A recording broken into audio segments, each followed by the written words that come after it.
New Zealand से भी हार गए। कोई उम्मीदें हैं कि हम इस T20 वर्ल्ड कप में बने रहेंगे इतने खराब औसत और इन दो बड़ी शर्मनाक हारों के बाद?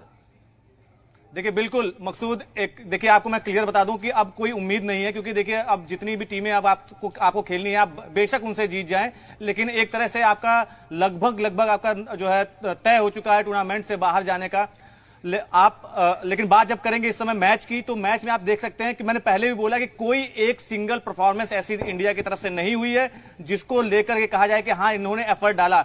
ना वहां मेंटोर क्या कर रहे थे, वहां पर टीम मैनेजमेंट क्या कर रही थी, किस तरह से क्या प्लानिंग थी, किसी को कुछ नहीं पता। मैं फिर कह रहा हूं, 1.25 अरब जनसंख्या के देश को दुखी किया है आज टीम इंडिया ने, और उन सबके साथ हम भी दुखी हैं, क्योंकि बहुत अच्छी डिलीवरी नहीं की गई न्यूजीलैंड की तरफ से कि कोई अच्छा चमत्कारी जो है बॉलिंग कर दी गई हो, या कोई अच्छी बल्लेबाजी कर दी गई हो जिसको देखकर हमारे जो है बॉलर धराशायी हो गए। नॉर्मल बैटिंग की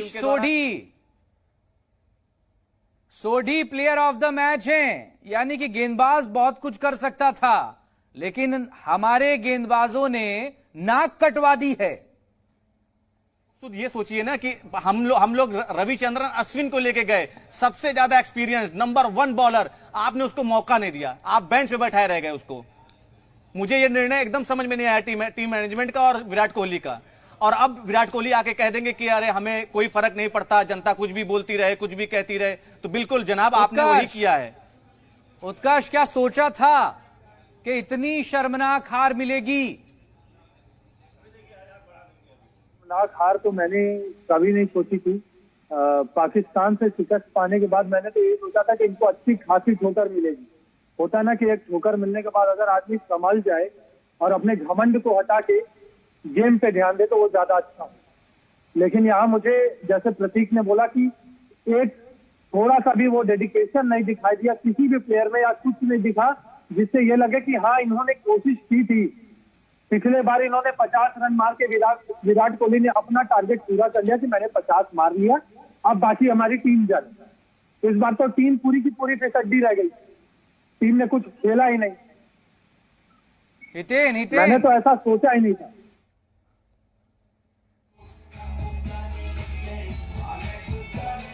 हितेन 8 विकेटों से आ रहे हैं, 8 विकेट से। हालांकि 111 रनों का जो स्कोर था, जो टारगेट था, हम यही कह रहे थे कि इतना कम स्कोर आप डिफेंड कैसे कर पाएंगे। लेकिन एक उम्मीद थी, उम्मीद यही कि इससे कम रन के स्कोर को भी डिफेंड करती हैं टीमें, तो हम भी वो कर सकते थे, लेकिन हम नहीं कर पाए।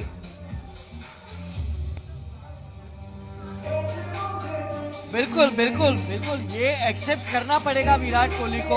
अब जब थोड़ी देर बाद वो प्रेस कॉन्फ्रेंस में बैठेंगे और सारे सवालों के जवाब दे रहे होंगे, तब सिर्फ ये बोलने से काम नहीं चलेगा कि हमने मेहनत की, लेकिन आप आके देख लीजिए, आपको पता चलेगा कितनी मेहनत करनी पड़ती है। इससे नहीं चलना है, क्योंकि आप 125 करोड़ आबादी की विश्वास और उम्मीद पर वहां खेल रहे थे, और आपने सारे इतिहास के ऐसे रिकॉर्ड है वो तोड़ दिए। पाकिस्तान से कभी ना हारने का रिकॉर्ड था, इतिहास था, वो आपने तोड़ दिया। पाकिस्तान से वर्ल्ड कप में हार गए। न्यूजीलैंड से आप 110 रन का टारगेट देते, उसके बाद सिर्फ 2 विकेट ले पाते। आपके सारे खिलाड़ी टॉप प्लेयर्स है, सिर्फ बुमराह के अलावा बाकी बॉलर्स के जादू नहीं चल पाए। क्यों नहीं चल पाए? ये सब सवाल के जवाब देने पड़ेंगे, क्योंकि यही प्लेयर थे जो थोड़े दिन पहले इसी मैदान पर हमें आईपीएल में अच्छा प्रदर्शन करते दिख रहे थे। अच्छी 12-12, 15-15 विकेट आईपीएल के टूर्नामेंट में लेते दिखे थे, अच्छे रिकॉर्ड्स पे रन बनाते दिखे थे। जब इंडियन टीम के लिए खेलने की बात आई तो आपके बल्ले से ना रन बन रहा है, ना आपकी गेंद से वो चमत्कारी गेंद निकल रही है आपके हाथ से, तो फिर कैसे चलेगा? आप कैसे वर्ल्ड कप जीता पाएंगे? देखिए, विराट कोहली पर तो काफी दिनों से सवाल खड़ा हो रहा था, क्योंकि आखिरी टूर्नामेंट अगर इंडिया जीती है तो वो 2013 में जीती है। उसके बाद इंडिया ने एक भी टूर्नामेंट विराट कोहली के कैप्टनशिप में जीती नहीं है। उम्मीद थी कि धोनी को मेंटर बनाया है तो धोनी के मेंटरशिप में विराट कोहली कुछ कमाल करके दिखाएंगे, लेकिन दोनों बड़ी मैच हार गए। अब क्या अफगानिस्तान के सामने जीतेंगे? मुझे तो वहां भी डाउटफुल लगता है, क्योंकि अफगानिस्तान की टीम मकसूद जिस तरीके से काफी अच्छा प्रदर्शन कर रही है, तो वो भी डाउटफुल लग रहा है। नामीबिया और स्कॉटलैंड को हरा के आप क्वालिफाई तो नहीं कर पाएंगे वर्ल्ड कप में। ये कहीं ना कहीं काफी शर्मनाक हार है इंडियन टीम के लिए।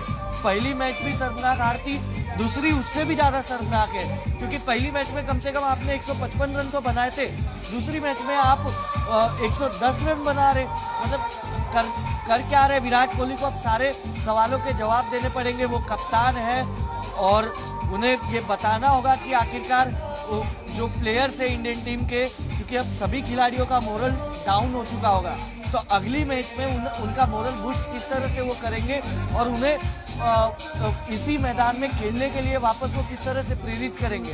क्योंकि मुझे लगता है कि जितनी शर्मनाक हार दोनों मैच में हुई है, अब प्लेयर्स का वो मोरल बूस्ट करना जो है कुछ चमत्कार से अलग ही हो सकता है। अब अगली तीनों मैच अगर भारत नहीं जीत रही है तो मुझे नहीं लगता कि आगे हम क्वालिफाई कर पाएंगे।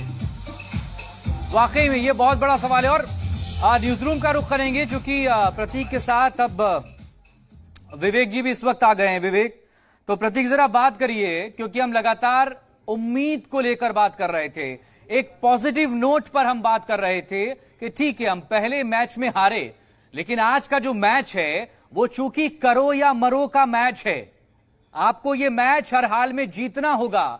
लेकिन हम उस मैच में भी हार गए, और वो भी शर्मनाक हार। जी बिल्कुल बिल्कुल, मैं पूछता हूं, सबसे पहले मैं अपना प्रश्न पूछ लेता हूं। विराट कोहली प्रेस कॉन्फ्रेंस करते हैं कल और कहते हैं कि देश में क्या चल रहा है, देश में कैसी भावनाएं उत्पन्न हो रही है, पाकिस्तान से हारने के बाद मुझे कोई फर्क नहीं पड़ता।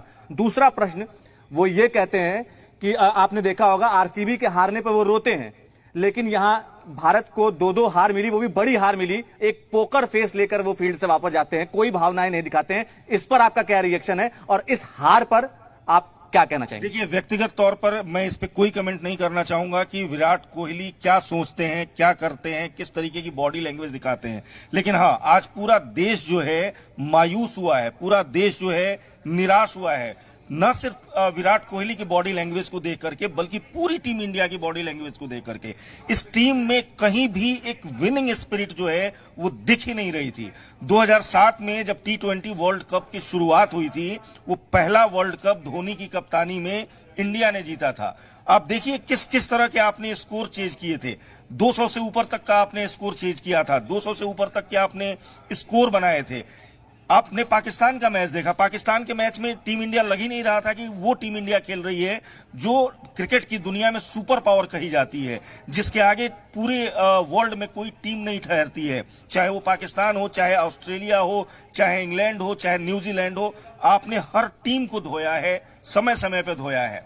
लेकिन पाकिस्तान के साथ जो मैच हुआ उसमें पहली गेंद से लेकर के आखिरी गेंद तक, और बॉलिंग के मामले में भी आप कहीं नजर नहीं आए, आप एक विकेट नहीं ले पाए। न्यूजीलैंड के साथ आप देखिए, पहली बॉल से लेकर के और आखिरी बॉल तक टीम इंडिया संघर्ष करते हुए दिखी, खींच करके आप किसी भी तरीके से जद्दोजहद करके आपने 100 रन बनाए, और उसके बाद आप उम्मीद कर रहे थे बॉलिंग की। मैंने उस वक्त भी मैं जब खड़ा हुआ था तो मैं ये चाह रहा था और मैंने ये कहा था कि टीम इंडिया को या विराट कोहली को एज ए कैप्टन अब एग्रेसिव तौर पर आना चाहिए, ऑफेंसिव तौर पर आना चाहिए, न कि डिफेंसिव तौर पर।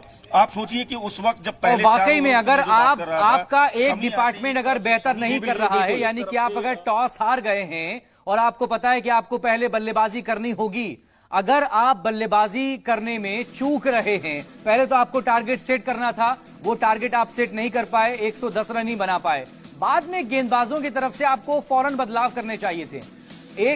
शुरुआत में अगर आप चेंजेस करते शायद तो दबाव होता, वेरिएशन आता, वहां पर आपको कुछ कोशिश करते हुए दिखना चाहिए था। लेकिन बल्लेबाजों के बाद गेंदबाज भी वो कोशिश करते नजर नहीं आए, और यही सबसे ज्यादा मुझे डिसअपॉइंट किया है। इस बहुत खराब मुझे यहां पर लगा है कि आपको कम से कम एफर्ट्स करनी चाहिए थी।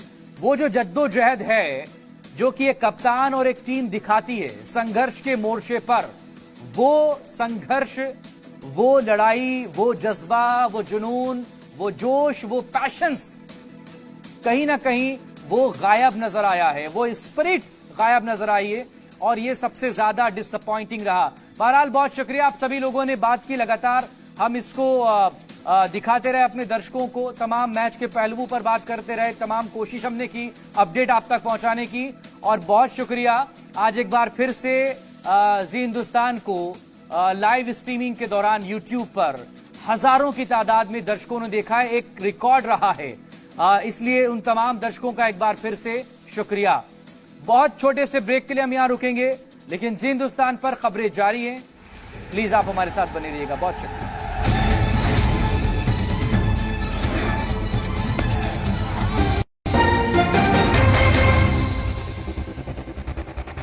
नमस्कार, स्वागत है आपका जी हिंदुस्तान पर। मैं हूं आपके साथ अनुराग सिंह। नमस्कार, मैं हूं आपके साथ मकसूद खान। बुलेटिन की शुरुआत बड़ी और अहम खबर के साथ। उत्तर प्रदेश के अमरोहा में किसान महापंचायत में राकेश